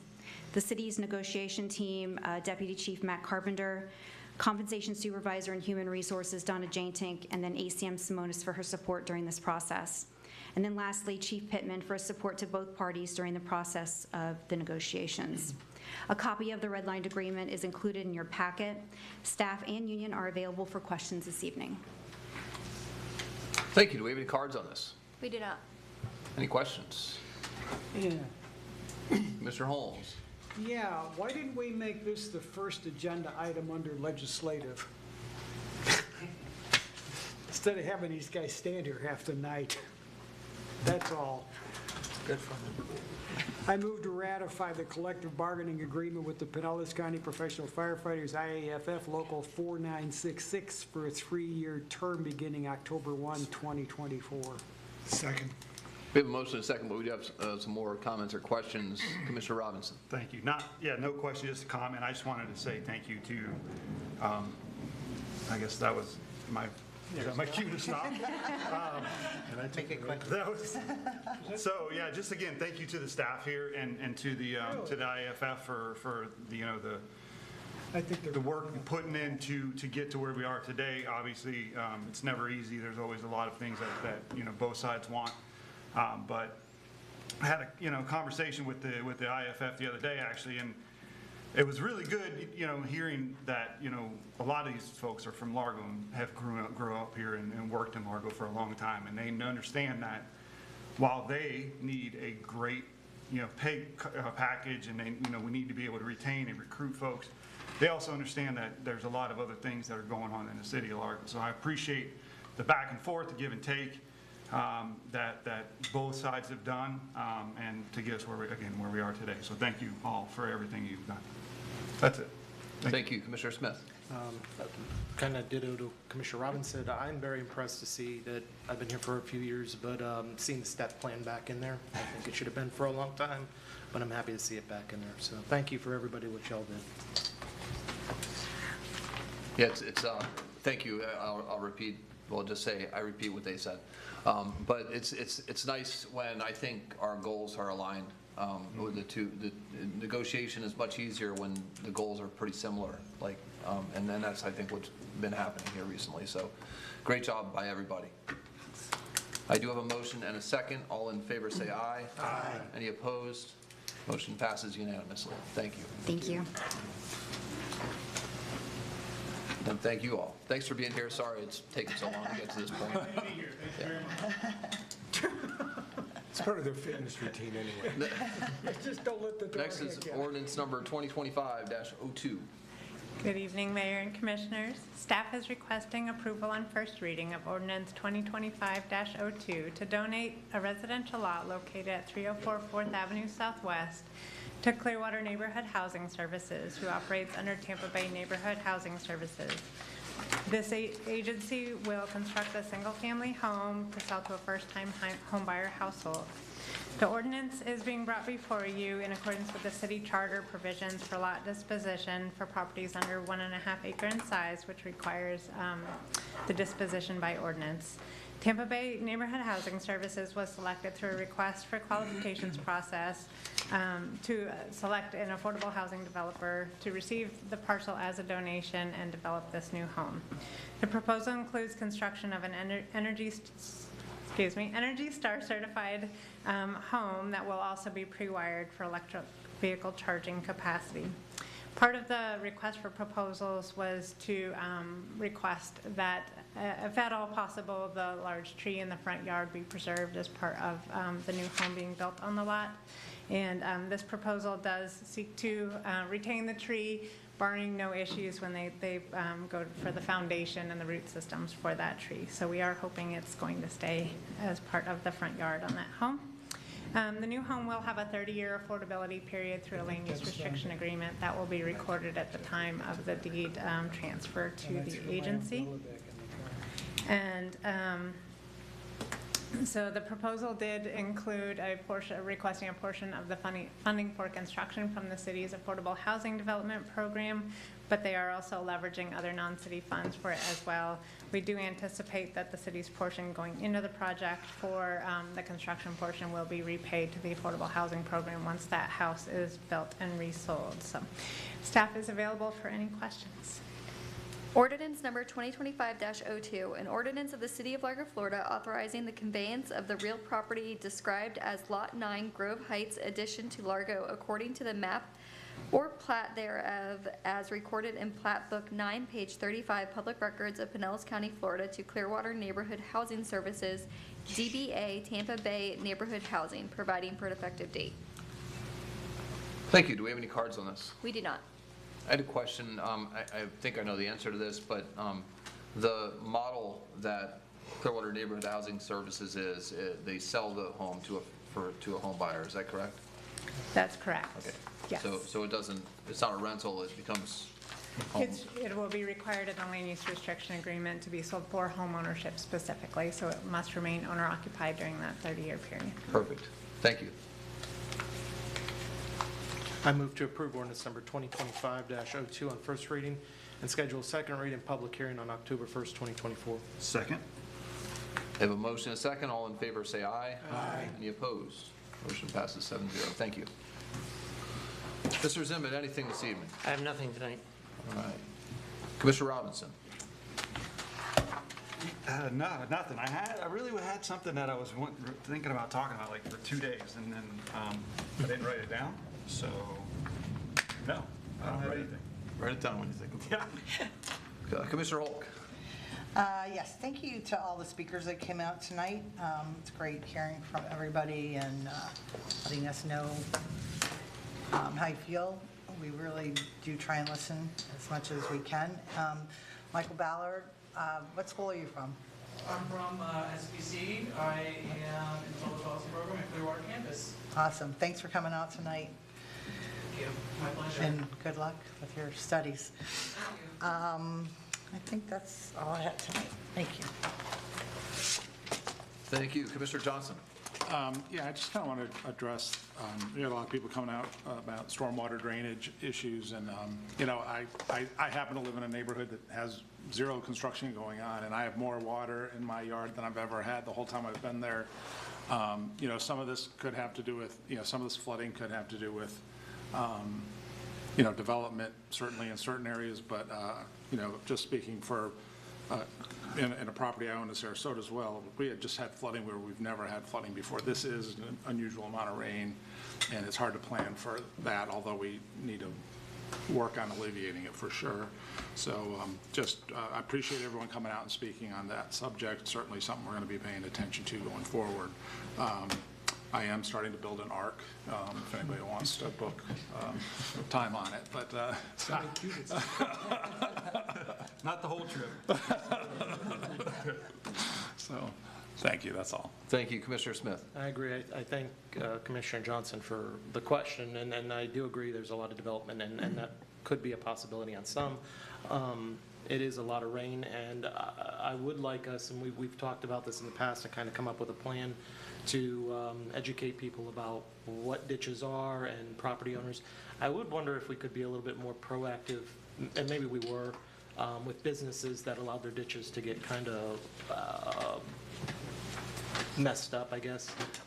High grass is not going to be the issue that's keeping water from going. It's the blockage stuff. So when you mow your grass and everything, try to get it back up on your road. If you drive by a cul-de-sac that it's like blocked up, be a friendly neighbor and either get it out yourself, get it out, or call the city and we'll have staff out there to get it out. But I would like a plan where we could kind of address, we've talked about this, neighborhoods, maybe kind of keeping a list of these individuals that have come out and spoke about where their areas are kind of flooding. So I would appreciate that if we could help them out as best we can. The other is, like I say, I'm always a library nerd. So September is Library Card Month. So I am a very big pusher to get a library card, even if you don't think you'll need a library book. The libraries have a lot of things that are past books. It's not your grandma or grandpa's library anymore. You can go to, basically, they have a 3D printer. They have genealogy, that's great classes there. They put on great classes for the kids. And seniors, I mean, we did one where we folded a book inside and made a cool little design on the side. Our librarians and their staff are really hell of a great group of people there and come up with good ideas for our community. So like I say, it's Library Card Month, so stop out the Largo Library and get a library card. It's free. You can check out 50 books or 50 items at one time, and you can get audiobooks, downloadables, movies, brand new DVDs, music CDs, everything you can think of. Seeds. Seeds. They do have seed garden also. A gorgeous butterfly garden to go out and look at. So stop on by your local library anytime in September and get a library card. And they also have free museum passes where you can check it out and you get a week to go to a museum and try it out. We went to the James Western. They pulled out just recently, but Museum of Fine Arts, Glacier Museum, all those are in there. That great opportunity for the family to do. So stop on by your library and show your support. So that's all I have. Thank you. Thank you. Commissioner Holmes. Well, I live close to Commissioner Johnson. What I did, I dug a hole in my backyard, and it's acting like a drain, so that's all you have to do. It's good to go. All the way to China. That's it. All the way to China. Yeah, it just goes down. Thank you. Good advice. Vice Mayor Gerard. First of all, It's flooding even more in my house. Mayor Brown and I and several members of the staff attended the groundbreaking at the new High Point Park on 150th Avenue today. It was great. It's a wonderful example of what government can do when different entities work together. It's a combined effort between the school board, Pinellas County, and the city of Largo. We will be maintaining and also managing that park. It was just wonderful to see so many there. Such a great addition to the east side of our city, which really is going to thrive. I was talking with Barry Burton, the county administrator, and he said that when they were talking about what to do with ARPA money, the very first thing they said is, we have to have a place where kids can, be out in nature and have a safe place to go all the time. And this park will be ready in just over a year if everything goes according to plan. I'm really excited about it. If we can please take a second look at 58th Street where that gentleman was talking about, and maybe get back. I won't go that much longer. Yeah, I know. Yeah. And I'm also very excited about the IAFF agreement. I think that's a wonderful thing. I wouldn't mind seeing another week or two tacked on for parental leave. That's just me talking. But new parents, you can't give them enough time to bond with their children. And that's it. Thank you. Thank you. I was going to mention the 58th, if we can get an update on if it's in our CIP and when that is. And then I was going to ask about that 2nd Avenue Northwest storm, or, kind of it's a low spot on it's in an area that has really good stormwater system. It's kind of weird that there's not some type of inlet on that low street. If we could get, I know that staff has looked at it, just a little bit of a report on what could be done. I went out there and talked to some of the residents today, and I explained to them that we're the staging for the Horizon project. It's not always going to be staging. It's going to probably be developed, and at that point, that might be the opportunity to make sure to fix that problem that's been there for at least 20 years. It's been there for a long time. So it's worse right now. I looked at monthly rainfall totals for the month of August going back to like 1905, and we've never seen over 20 inches, at least in the chart that I looked at, all the way back to 1905. As of last week, we're at 25 this August. So certainly more rain than we typically get.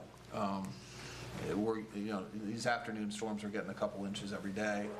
But leading up to that, June and July were above average, 8 and 9 inches, which is above their average.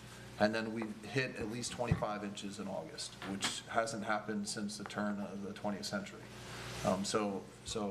Since they started recording it in Pinellas County. So those are some things that are outliers. I think it gives us an opportunity to see where we can improve the stormwater system, things like second, or things like issues with maintenance of ditches where there's county, city. Maybe we can improve those things, but I think this situation we're in right now is unique. And whether it's going to be the new normal, I don't really know, but it's different than it has been, and that's why Commissioner Johnson has water in his front yard, and so do some other folks too. So I wanted to ask a little bit about, there was a mention on a road project that had irrigation lines torn up, and could find out what our standard operating procedure there is. I mean, it kind of talked like they just mow through it and come back and fix it later. I don't know what that is, but I suspect that probably it's on the homeowner if they want to fix it faster, but I'm not sure. And that is, and somebody mentioned additional filtration. I don't know that we do any of that. We haven't put any filtration in any stormwater drains, right? Other than we have construction teams kind of block it off, but we also, I know that during Debbie, we talked to some projects and said, hey, can you remove those for the time being while we get all this rain? So I didn't know what that was. Aside from that, I was going to mention the High Point Park, and I am stalling because I said we were going to finish at 8. Mr. Kirk. First, I want to thank the Commission for support of the IAF contract. I think it represents this community's investment and confidence in our team members, and especially those firefighters. It represents a fair deal for taxpayers and support of our team. Second, do encourage the community, if you continue to have storm drain issues, please call us. We're interested in hearing where your issues are and the nature of them. We welcome your photographs as well. We have a team that's working very hard before, during, and after rain events to try to solve those issues. Keep in mind, not every problem is ultimately solvable by our team. We can't go out and clear a ditch or clear a storm sewer, and that's not going to alleviate the amount of rain that comes down. So again, we appreciate everyone's patience, and please continue to update us. And again, we have a very hardworking team. I'm very proud of the work that they've done this month, and appreciate your support. The only thing I was going to say is happy birthday to my wife. I almost forgot that. Any action items? Yes, we had Vice Mayor Gerard asked about looking into the flooding on 58th Street. Mayor Brown, It's road conditions on 58th the Street. road conditions, sorry.